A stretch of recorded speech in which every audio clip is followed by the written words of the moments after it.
بالنسبة للقانون الأساسي، وخاصة بعد التصريح الأخير لوزير التربية الذي جاء مطمئنا للأستاذ وللجانب التربوي خصوصا في شقيه، في الشق الاجتماعي خاصة مسألة المناصب المكيفة والحصص السكنية، ومسألة أيضا تحسين التصنيف.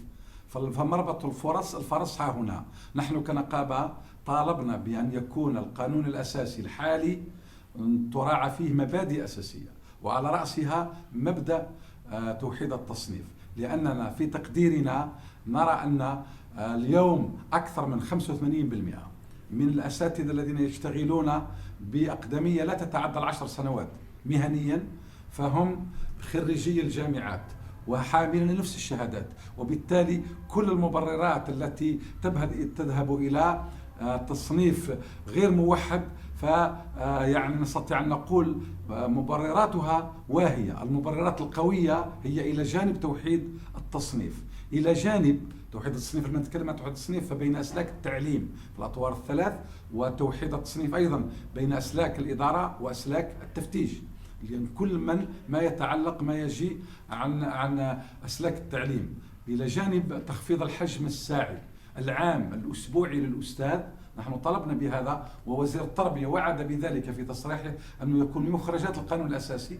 أيضا فيه تخفيض آخر أقره السيد وزير بتصريحه، ونحن قد طالبنا به أن يكون تخفيض في الحجم الساعي بدءا من الدرجة السابعة، أخذا بعين الاعتبار بالسن المهني للأستاذ، لأنه كلما كبر سنه وكلما تقدم في العمر المهني كلما يعني فقد نوعا ما القدرة على يعني التدريس. فبالتالي لما نخفض له الحجم الساعي يتفرغ لمرافقة الأساتذة الجدد مع السادة المفتشين، ويتفرغ أيضا للبحث التربوي، بالإضافة إلى بقية الأسلاك الأخرى التي اسميناها بالأسلاك المتضررة. يجب أيضا أن تأخذ حقها في تثمين خبرتها المهنية، خاصة في الإدماج في الرتب المستحدثة، خاصة عند المشرفين والمساعدين، وعند موظف المصالح الاقتصادية، وعند المخبريون،